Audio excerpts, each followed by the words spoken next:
जय हिंद बच्चों, मैं दीपाली हसनाले हमारे इस YouTube channel deep research study hub में आप सभी का हार्दिक स्वागत करती हूँ। बच्चों, पिछले वीडियो में मैंने आपको उपबोली के बारे में समझाया था। आज हम जानेंगे बोली को। ठीक है बच्चों, तो चलिए शुरू करते हैं। आज का टॉपिक बोली। बोली को अंग्रेजी भाषा में डायलेक्ट कहते हैं। इसकी परिभाषा समझ लेते हैं हम। किसी भी भाषा का वह अल्प विकसित रूप जो किसी छोटे से क्षेत्र जैसे कुछ गांवों, जिलों अथवा छोटे से शहरों में बोली व समझी जाती है, बोली कहलाती है।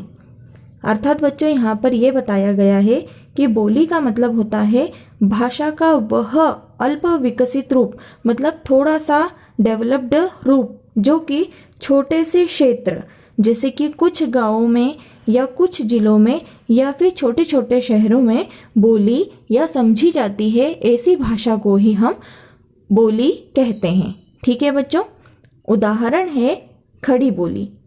खड़ी बोली एक बोली है, यह हिंदी भाषा की बोली है। ठीक है, हिंदी भाषा की यह प्रमुख बोली है। अर्थात यदि हम देखें हिंदी भाषा की पश्चिमी उपभाषा की यह एक बोली है। ठीक है बच्चों, यहाँ पर मैंने अलग से मेंशन कर दिया है ताकि आपको जल्दी समझ में आ जाए। देख लीजिए, हिंदी भाषा की कई सारी उपभाषाएं होती हैं। ठीक है, जिसमें पश्चिमी हिंदी एक हिंदी भाषा की प्रमुख उपभाषा है जिसकी 5 बोलियां हैं। पहली बोली है खड़ी बोली, जिसे हम कौरवी बोली भी कहते हैं। दूसरी बोली है ब्रज भाषा। तीसरी बोली है बुंदेली। चौथी बोली है कन्नौजी और 5वीं बोली है हरियाणवी, जिसे हम बांगरू कहते हैं। ठीक है बच्चों, अब मैं उम्मीद करती हूँ कि आपको बोली समझ में आ रहा होगा थोड़ा थोड़ा, है ना। मैंने पिछले वीडियो में आपको एक चित्र के माध्यम से उपबोली को समझाने का प्रयास किया था। तो देखिए, वापस से हम इसी चित्र पर आ जाते हैं। उपबोली जो होती है वह भाषा का सबसे छोटा रूप होती है। इससे थोड़ा सा बड़ा रूप होता है हमारा बोली का। ठीक है, तो मैंने आपको बताया था कि खड़ी बोली, पिछले वीडियो में मैंने आपको खड़ी बोली के बारे में बताया था कि खड़ी बोली की कुछ प्रमुख उपबोलियां होती हैं, जैसे पश्चिमी खड़ी बोली, पूर्वी खड़ी बोली, पहाड़ ताली और बिजनौरी। ठीक है, इस वीडियो में मैं आपको खड़ी बोली के बारे में विशेष तौर पर बता रही हूँ। ठीक है, कि खड़ी बोली क्या है, हमारी एक उपभाषा, पश्चिमी हिंदी उपभाषा की बोली है। ठीक है, अब आगे बढ़ते हैं बच्चों। आगे है बोली की प्रमुख विशेषताएं। ठीक है, पहली विशेषता है बोली की, बोली किसी भी भाषा का छोटा रूप होती है। यह उपबोली की तुलना में थोड़ा अर्थात अल्प विकसित रूप है। मतलब कि बच्चों, यहाँ पर यह बताया गया है कि बोली किसी भी भाषा का छोटा रूप है। ठीक है, यह उपबोली की तुलना में अल्प विकसित रूप है। उपबोली की तुलना में अल्प विकसित रूप है अर्थात थोड़ा सा डेवलप्ड रूप है। ठीक है, अतः एक बोली में कई उपबोलियां हो सकती है। एक बोली के अंदर कई सारी उपबोलियां हो सकती है। जैसे मैंने आपको बताया था, खड़ी बोली के अंदर कई सारी उपबोलियां शामिल हैं। ठीक है बच्चों, आगे है दूसरा पॉइंट। यह किसी छोटे क्षेत्र में बोली व समझी जाती है तथा उस क्षेत्र की सीमा को पार करते ही इसका प्रभाव समाप्त हो जाता है। अर्थात बच्चों, ये जो बोली होती है ये एक सीमित क्षेत्र में ही बोली जाती है। ठीक है, जैसे ही हम इस क्षेत्र की सीमा को पार कर देते हैं वैसे ही इस बोली का प्रभाव समाप्त हो जाता है। ठीक है बच्चों, बोली की तीसरी विशेषता है, इसका भी उपबोली की तरह केवल मौखिक रूप ही देखने को मिलता है, लिखित रूप नहीं। देखिए बच्चों, बोली जो होती है वह छोटे एरिया में बोली जाती है, अर्थात कुछ गांवों में या कुछ जिलों में या फिर छोटे छोटे शहरों में ही इसका प्रयोग होता है। तो इसीलिए जाहिर सी बात है कि इसका हमें मौखिक रूप अर्थात वार्तालाप के रूप में ही हमें यह देखने को मिलती है। लिखित रूप हमें इसका देखने को नहीं मिलता है, अर्थात लिखित रूप में यह मौजूद नहीं होती है। ठीक है, कहने का मतलब यह है बच्चों कि बोली जो होती है यह छोटे एरिया में बोले जाने के कारण लोग इसे वार्तालाप में ही इस्तेमाल करते हैं, लिखित रूप में इसका इस्तेमाल नहीं किया जाता है। ध्यान रखिएगा बच्चों, मैं ओवरऑल बोलियों की बात कर रही हूँ, मतलब कि किसी भी भाषा की कोई सी भी जो बोलियाँ होती हैं उन सभी की बात कर रही हूँ। मैं विशेष तौर पर खड़ी बोली की बात नहीं कर रही हूँ। हमारी खड़ी बोली जो है यह काफ़ी डेवलप्ड है, ठीक है, मतलब अन्य बोलियों की तुलना में काफ़ी डेवलप्ड है। तो इसी कारण से इसने अपना भाषा क्षेत्र जो है मतलब बोलने का जो क्षेत्र है वह बढ़ा लिया है। तो एक तरह से यह भाषा की कैटेगरी में आ रही है, ठीक है। मतलब कि यदि हम बात करते हैं हमारी हिंदी भाषा की, तो हमारी हिंदी भाषा में जो खड़ी बोली है इसको ही हमारी भारत की राजभाषा के रूप में मान्यता मिली हुई है, अर्थात हिंदी भाषा के रूप में मान्यता मिली हुई है, ठीक है। हिंदी भाषा राजभाषा अर्थात ऑफिशियल लैंग्वेज के रूप में इसे मान्यता मिली हुई है, ठीक है। यह काफ़ी डेवलप्ड है बाकी बोलियों की तुलना में। अब एक और मैं महत्वपूर्ण बात बताना चाहूँगी बच्चों, ध्यान रखिएगा, हमारी हिंदी भाषा केवल एक भाषा नहीं है। ध्यान रखिएगा, हमारी हिंदी भाषा केवल एक भाषा नहीं है, बल्कि यह कई सारी उपभाषाओं, कई सारी बोलियों और कई सारी उपबोलियों का एक समूह है, ठीक है। हमारी जो हिंदी भाषा है इसके अंतर्गत कई सारी उपभाषाएं आती हैं, कई सारी बोलियां आती हैं और कई सारी उपबोलियां आती हैं। क्लियर? तो इसी कारण से हमारी हिंदी भाषा केवल एक भाषा नहीं है बल्कि भाषा समूह है, ठीक है। यदि हम हिंदी भाषा को परिभाषित करते हैं तो हम किस तरह से परिभाषित करेंगे या क्या कहेंगे, ठीक है। तो ध्यान दीजिए, हिंदी भाषा क्या होती है? हिंदी भाषा भारत के हिंदी क्षेत्र में बोले जाने वाली भाषा को ही हम हिंदी भाषा कहते हैं, ठीक है। आपको पता होगा बच्चों, जो ईरान के लोग हैं वह हमारी सिंधु नदी को हिंदू नदी कहते थे, क्योंकि उनकी वर्णमाला में स ध्वनि नहीं है। वे लोग स के बदले ह बोला करते थे, ठीक है। तो वो सिंधु नदी को हिंदू नदी बोलते थे। तो हिंदू नदी के पास वाला जो एरिया था उसे वो लोग हिंदू नदी के पास वाला एरिया अर्थात कि हिंदी क्षेत्र कहते थे, ठीक है।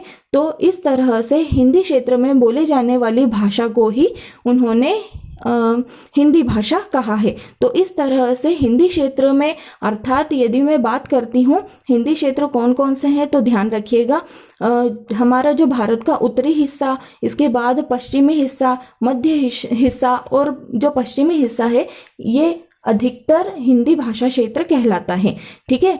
अर्थात हमारे देश में उत्तराखंड, हिमाचल प्रदेश, दिल्ली, राजस्थान, उसके बाद मध्य प्रदेश, झारखंड, बिहार, उत्तर प्रदेश, छत्तीसगढ़, ये वाला जो एरिया है ये अधिकतर हिंदी भाषी क्षेत्र कहलाता है, अर्थात हिंदी क्षेत्र कहलाता है, ठीक है। तो यहाँ पर जितनी भी भाषाएं बोली जाती हैं ये सभी किसके अंतर्गत आती हैं? हिंदी भाषा के अंतर्गत आती हैं, अर्थात इसमें हिंदी की बहुत सारी उपभाषाएं, बहुत सारी बोलियां और उपबोलियां शामिल हैं, ठीक है बच्चों। तो अब आपको समझ में आ गया होगा कि हमारी हिंदी भाषा केवल एक भाषा नहीं है बल्कि एक भाषा समूह है, और हमारे देश में जो हिंदी बोली जाती है वो हिंदी है खड़ी बोली, ठीक है, क्योंकि ये जो है ये एक स्टैंडर्ड रूप है, ठीक है। इस स्टैंडर्ड रूप को ही हमारी भारत की राजभाषा अर्थात ऑफिशियल लैंग्वेज के रूप में मान्यता मिली हुई है। क्लियर बच्चों? ठीक है। तो इसलिए केवल हम खड़ी बोली को छोड़कर यदि हम अन्य बोलियों की बात करते हैं तो हमें उनका उपबोली की तरह हमें मौखिक रूप ही देखने को मिलता है, लिखित रूप हमें देखने को नहीं मिलता है। क्लियर बच्चों? ठीक है, आगे बढ़ते हैं। आगे है 4th पॉइंट बोली का, ठीक है। बोली की चौथी विशेषता है इसकी भी उपबोली की ही तरह कोई निर्धारित या निश्चित लिपि नहीं होती है, ठीक है बच्चों। बोली जो है यह उपबोली की तरह ही बहुत छोटा सा रूप है भाषा का, ठीक है। तो इसीलिए इसकी कोई निर्धारित या निश्चित लिपि नहीं होती है, ठीक है। लेकिन यदि हम बात करते हैं हमारी खड़ी बोली की, है ना, तो खड़ी बोली जो है वह थोड़ी डेवलप्ड है। तो इसी कारण से यह देवनागरी लिपि में लिखी जाती है। लेकिन यदि हम बात करते हैं अन्य बोलियों की, तो अन्य बोलियां जो है यदि इन्हें हमें लिखना होता है या इनमें बोली जाने वाली बातों को हमें लिखना होता है, तो हम किस में इस्तेमाल करते हैं? कोई मानक जो भाषा है उसकी हम लिपि का प्रयोग करते हैं। मतलब कि बोली की हम बात करें तो बोली की इनकी खुद की कोई निश्चित या निर्धारित लिपि नहीं होती है। ये क्या करती है, कोई जो स्टैंडर्ड लैंग्वेज है उनकी लिपि की मोहताज होती है, मतलब उनकी लिपि का सहारा लेकर बोली या लिखी जाती है। ठीक है, जैसे कि हम बात करते हैं खड़ी बोली की या ब्रज भाषा की या बुंदेली बोली की या कन्नौजी बोली की या फिर हरियाणवी बोली की, तो ये किसका सहारा लेती है? हमारी हिंदी भाषा की देवनागरी लिपि जो है इनका सहारा लेकर ये लिखी जाती हैं। ठीक है, मतलब यदि हमें मान लीजिए कोई मूवी के लिए हमें डायलॉग्स लिखने हैं या फिर कोई स्टोरी लिखनी है हरियाणवी बोली में, तो हम क्या करेंगे? देवनागरी लिपि का सहारा लेकर हम उसे लिख सकते हैं। अर्थात इनकी खुद की कोई लिपि नहीं होती है, ये किसी दूसरी भाषा की लिपि का इस्तेमाल खुद के लिए करते हैं। ठीक है बच्चों, यहाँ तक आपको समझ में आ गया होगा। आगे है बोली की 5वीं विशेषता है बोली का व्याकरण नहीं होता है। ध्यान दीजिएगा बच्चों, बोली की अपनी खुद की लिपि नहीं होती है, इसका केवल बोलचाल में ही इस्तेमाल किया जाता है और ये छोटे पैमाने पर ही बोली जाती है, तो इसी कारण से इसका कोई व्याकरण नहीं होता है। ठीक है, आगे है 6ठी विशेषता बोली की, बोली में लिखित साहित्य देखने को नहीं मिलता है, केवल लोकगीत तथा लोक कथाएं ही सुनने को मिलती है। इसका मतलब ये है बच्चों कि बोली जो होती है ये छोटे पैमाने पर बोली जाती है, इसका लिखित रूप नहीं होता है, न ही इसकी कोई लिपि होती है और न ही कोई व्याकरण होता है, तो इसी कारण से इसका हमें साहित्य देखने को नहीं मिलता है। ठीक है, हमें इसमें केवल लोकगीत या लोक कथाएं ही सुनने को मिलती है। ठीक है, यदि हमें लोकगीत लिखने हो या लोक कथाएं लिखनी हो तो हम क्या करेंगे? कोई स्टैंडर्ड लैंग्वेज लेंगे, उनकी हम लिपि का इस्तेमाल करेंगे। जैसे मान लीजिए कि यदि मुझे ब्रज भाषा में कोई लोकगीत लिखना हो तो मैं क्या कर सकती हूँ? हमारी खड़ी बोली अर्थात हमारी हिंदी भाषा की जो देवनागरी लिपि है इसका इस्तेमाल कर सकती हूँ, या फिर हमारी अंग्रेजी भाषा की रोमन लिपि का इस्तेमाल कर सकती हूँ। ठीक है बच्चों, क्योंकि बोली की अपनी कोई लिपि नहीं होती है, यह दूसरे भाषा की लिपियों पर आश्रित होती हैं। ठीक है बच्चों, आगे है 7वां पॉइंट है बोली का, इसमें भी पढ़ाई लिखाई नहीं की जा सकती है। ठीक है, क्योंकि यह छोटे पैमाने पर बोली जाती है, छोटे एरिया में बोली जाती है, कम लोगों के द्वारा बोली जाती है, इसी कारण से इसका व्याकरण इत्यादि नहीं होता है, तो इसीलिए इसमें पढ़ाई लिखाई नहीं की जा सकती। इसमें सिर्फ हम बातचीत करते हैं या फिर विचार विमर्श करते हैं। ठीक है, 8वां पॉइंट है बोली को भी उपबोली की ही तरह कानून की मान्यता प्राप्त नहीं होती है। मतलब कि बच्चों यदि हम बात करते हैं हमारे हिंदी भाषा में बोले जाने वाली बोलियों की, तो उनमें सिर्फ और सिर्फ खड़ी बोली को छोड़कर बाकी जितनी भी बोलियां हैं उन्हें कानून की मान्यता प्राप्त नहीं है। ठीक है, उन्हें कानून की मान्यता प्राप्त नहीं है, केवल खड़ी बोली ही है जिसे भारत शासन के द्वारा मान्यता प्राप्त है। ठीक है, और इसको मान्यता प्राप्त होने के कारण इसे ही हम हिंदी भाषा बोलते हैं। ठीक है बच्चों, आगे है बोली की 9वीं विशेषता, इसका प्रयोग भी उपबोली की ही तरह सरकारी कार्यालयों में नहीं किया जा सकता है। मतलब कि बच्चों जाहिर सी बात है, जिस चीज़ को कानून की मान्यता ही नहीं मिली हुई है तो उसे हम सरकारी कार्यालयों में इस्तेमाल कैसे कर सकते हैं? ठीक है, तो इसी कारण से जितनी भी बोलियां होती हैं भाषाओं की, उन्हें कानून की मान्यता न मिलने के कारण ये सरकारी कार्यालयों में कामकाज के लिए इस्तेमाल नहीं की जा सकती है। केवल और केवल यदि हम बात करते हैं हमारे हिंदी भाषा की खड़ी बोली की, ठीक है, मानकीकृत खड़ी बोली मतलब स्टैंडर्ड खड़ी बोली जिसे हम आज के दौर में हिंदी कहते हैं, ठीक है, केवल इसे ही सरकारी मान्यता मिली हुई है। मतलब कि हमारे संविधान में हमारे संविधान की 8वीं अनुसूची में इसे शामिल किया गया है, इसे मान्यता मिली हुई है। ठीक है, तो इसीलिए इसे हम सरकारी कार्यालयों में ऑफिशियल लैंग्वेज के रूप में इस्तेमाल करते हैं। ठीक है बच्चों, तो ध्यान रखिएगा कि बोली का 9वां पॉइंट क्या है। 9वां पॉइंट है कि उपबोली की ही तरह बोली को भी सरकारी कार्यालयों में प्रयोग नहीं किया जा सकता है। ठीक है। फिर इसके बाद बोली का 10वां अर्थात आखिरी पॉइंट है, बोली को भी उपबोली की ही तरह केवल विचारों के आदान प्रदान में ही प्रयोग किया जाता है। ठीक है, अर्थात केवल अपने मन की इच्छाओं, भावनाओं या फिर विचारों को व्यक्त करने के लिए ही हम बोली का इस्तेमाल करते हैं। ठीक है, और इसमें यह बताया गया है कि इसमें स्थानीय शब्दों की अधिकता होती है।